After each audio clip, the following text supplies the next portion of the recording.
Alright guys, my name is Metagoblin and today we're discussing why Alterac Valley is absolutely horrendous and terrible. Just before we jump into the video guys, at the end of the day you don't need to take this video too seriously. You know, I'm just some nerd on the internet giving his opinion about a video game. There's no need to like stalk me on Facebook and give me death threats, which for some reason keeps happening. But anywho, let's jump into talking about this video topic. So basically, the version of Alterac Valley that Blizzard have decided to give us in Classic WoW is the post-nerf version of Alterac Valley, and it is absolutely terrible. In my opinion, I don't think I couldn't even consider Alterac Valley in its current state to be content. Basically, I think the other day I showed a screenshot. I'm pretty sure Alterac Valley for me only lasted 7 minutes. What basically happens in Alterac Valley right now is everyone runs to the boss at the end of the enemy's faction base, and they just kill a boss, and then the battleground ends. So how can we, in all honesty, like call that a battleground? You're basically running to the end of a zone and killing a boss and calling it a day, getting honor points and reputation. That really, in my eyes, isn't PvP content, and that shouldn't even be seriously considered a battleground. It's just simply incredibly boring and pointless, in all honesty. Like, I do not see the point of Alterac Valley coming out in its like post-nerf state. Its pre-nerf state was absolutely amazing. I'll talk about that a little bit more detail later, but I just don't see current Alterac Valley as actual content. Like, I don't see it. It absolutely bewilders me why Blizzard would decide to release this post-Alterac Valley, post-nerf Alterac Valley, because everyone knows that everyone just runs to the boss and kills it. Okay, it's basically just an honor grinding bot machine. That's all the battleground really is. I think a lot of people were probably scared, well, Blizzard probably scared that Alterac Valley would appear to be too boring, I guess, and too frustrating because it would go on for too long, which I don't really understand. If you don't like Alterac Valley, you don't like what content it provides, then don't queue for it, queue for Warzone Gulch instead if you don't like it. Can we honestly say that this post-nerf state of Alterac Valley, we just run to a boss at the end, is better than the pre-nerf state of Alterac Valley when you actually had PvP content in it? I mean, I'm going to try and find some old footage of me playing Nestarius to put in the background of me doing old Alterac Valley on my Hunter, and you can just see how fundamentally amazing old Alterac Valley is. I'm going to like stop the video now and just kind of collect my thoughts and just basically bullet point just all the great things about old AV. So you've probably heard stories from vanilla veterans saying that Alterac Valley used to last for like 24 hours straight, and they were true. They were definitely true. There's a reason why it lasted so long.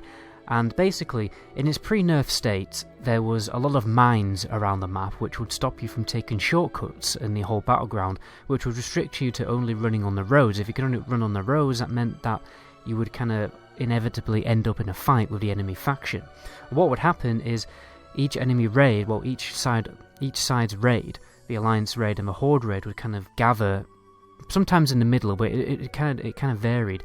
And basically, they'd gather in the middle, and they'd like kind of have to push each other further back, in order to like capture all the objectives. So you imagine two big raids battling it out in the middle of the field of strife, trying to push each other. It's basically like playing a MOBA. Imagine playing a MOBA game, except that there's 40 people on each side rather than just the 5.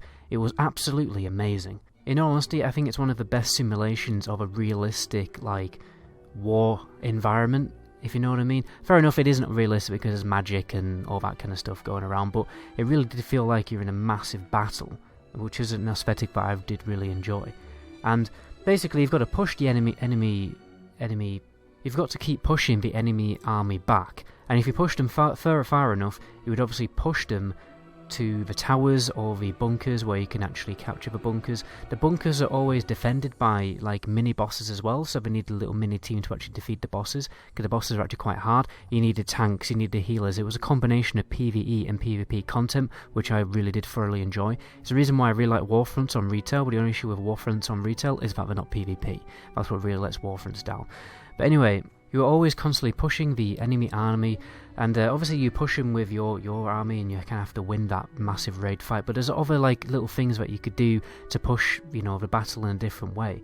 Whenever you killed enemies, you could collect blood, and you could basically collect all this blood and then start summoning bosses. I can't remember what the bosses are called, but it's basically this big ice elemental. And what you did is you summon this big ice elemental, and what you had to do was carefully summon the elemental in a way that it would kill like straggling players. So because every time you killed a player, he would become more and more powerful. So, and eventually what you're going to do is to get the raid boss to become ridiculously powerful before it entered the main big raid fight. When the raid boss entered the big main fight, he'll just absolutely destroy the enemy team, and you can get a really good push going on. But he would eventually die. I think there was a time limit on him or something. And you would use tricks like that to kind of push the enemy team. The Horde could also basically summon all these Wolf Riders, and all the Wolf Riders just charge into combat and just kill all the players. And that's what I really liked about it, how you can combine, PvE computer characters, with a PvP environment. There was also all these like mini objectives that you can do. You can like use armor scraps to buff your basically your PvE units, because each side had PvE units. You had PvE units defending graveyards, you had them defending bunkers and graveyards, and I just said graveyards, and and the mines as well. You had them defending everything basically, and so you couldn't just go up to a tower and just capture it like you can do in the state that it's in right now, or in a Rafi Basin or something like that. There were actually like PvE units defending, and you could basically buff those PvE units by turning in armor scraps, and you got armor scraps from killing enemy players. There's so many different things. It really felt like you were in an actual war, right? You're basically in a war. It would last hours. It'd be hours long. And it almost felt like because Alterac Valley is so big, it just felt like you're not really entering a battleground, you're entering a zone, you're entering an absolute war zone. And whether you want to stay there for the full 24 hours or not is entirely up to you. But it just felt like I said, it just felt like you're actually in a real battle. Whereas like Battlegrounds are kind of like a more gimmicky kind of, PvP kind of thing. Warzone Gulch doesn't really feel like a realistic battle. It just feels like, you're having fun. It's more of like an arcade battle, if you know what I mean by that. Whereas Alterac Valley, you are in a real war zone. End of the day, there was just so many things that you can do in Alterac Valley. It really was just like going into your own questing zone. There's so many things you can do. You could actually join Alterac Valley and not do any PvP at all. You could just do all the mini objectives, and you can get some XP from that, you can get gold from it, and you would be helping out the war effort. You would a lot of people would just spend their time, taming Frostwolves to get the Frostwolf riders and keep those on farm, because everything you did in Alterac Valley would basically help the entire war effort, because that's what it is. It was a war effort. It's almost like the Anchorage war effort, where but that's server wide. This is obviously just battleground wide. I mean, if you think about it, actual real wars in history, for instance World War II, they had a lot of people who basically, I think it's like 1 in 10 people who were signed up to go to war and become a soldier. 1 in 10 would actually go to the mines instead, and they would do mining to supply the war effort. And that's basically what's in Alterac Valley. You can go to the mine, capture the mine, and having the mine would help the war effort. Like I said, it does basically feel like you're in a very realistic war zone environment. And I honestly think Alterac Valley, in my opinion, is the best experience you can get out of any MMO game. In my humble opinion, I think Alterac Valley is the best thing that has ever happened in World of Warcraft. Pre-nerf, Alterac Valley is the best thing ever. This is the reason why I played Nostarius so much. I played Alterac Valley like non-stop because it was just so fun. One of my favourite things to do was to wait 2 hours in Alterac Valley for the world boss and try and I think there's a world boss called zone boss. I guess he was called more of a world boss, and he's called Korak. He's like this troll boss, and it would always be a challenge for people to tag the world boss and basically pull him back around the tower. And as a hunter, it was basically my job to kite the world boss and let everyone else kill him. There's so many extra things to do. It was just a really big.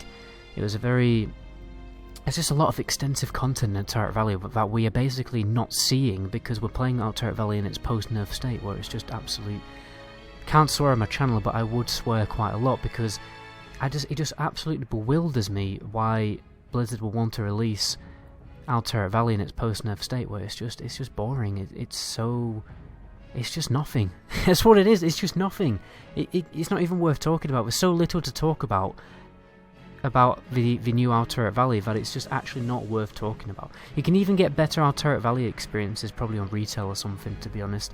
And that really is saying something. In my opinion, Alterac Valley is how PvP in MMOs, it's how it should be done. If you look at other MMOs like Guild Wars, Elder Scrolls Online, they do follow this mass world PvP kind of model. Basically, Alterac really almost does feel like you are playing world PvP, to be honest. But like Warzone Gulch, I do like Warzone Gulch, it's okay, and Arapha Base, and they're all okay. But things like arenas, as much as I used to play arenas quite seriously back in the day, I just don't think content like arenas really belongs in an MMO, because an MMO, it's a massively multiplayer online game. It's not a matchmaking game like Halo 3, which is what arenas are basically like. And when you have arenas in MMO, you have to balance a game around that kind of nitty grit kind of content. You have to balance the game around arenas, and if you balance the game around arenas, you might imbalance it in a different aspect. Or if you balance the game, well, normally what mostly happens is you balance the game in PvE content, you would imbalance the game automatically in arena content, which is why pretty much throughout the whole time that World of Warcraft has existed, arenas have always been massively imbalanced. There's always been like a few three top tier compositions, arena compositions, which have always been king. They're not the same one for every single expansion and every single patch, obviously, but like it's been very imbalanced, and some classes have like been totally unviable in arenas for entire expansions, including the one I used to play back in Western Pandaria. So stuff like that can be frustrating. But anyway, I've definitely gone on a bit of a side tangent there. But my final notes on this topic really is just Alterac Valley in its golden days was basically the best content you could possibly play in Classic WoW, in my humble opinion. It was better. I think personally it's better than Raids, better than World PvP, better than Warzone Gulch, better than anything in the game, better than any other MMO, better than anything you can do in any MMO in the history of MMOs. By extent, it's almost probably one of the most fun things you can do in a video game, honestly, in Alterac Valley. As you can probably tell by now, I really do love Alterac Valley quite a lot, and I am very miffed that we are not getting the golden day Alterac Valley with Classic WoW. It is a serious disappointment, and it absolutely bewilders me. At the end of the day, if Blizzard was scared of people getting irritated with old Alterac Valley, they would just queue Warzone Gulch, you know what I mean? And a lot of people, like even on Nostarius, when you had a server of about 9,000 people, you could basically instantly get into Alterac Valley. There was a number of Alterac Valleys going. People really did love old Alterac Valley. In fact, that's what private servers used to go out of their way to do. Even though they would have the content up to date with patch 1.12, they would have the old version of Alterac Valley in the in the current patch that they were basically launching, playing the server with. So it would be like a combination of old patch stuff and new patch stuff, and they would go out of their way to do that just because everyone knew old OEV is just so good. But I've definitely talked enough on this topic now. My name is MMO PvP. Until my next video, ciao.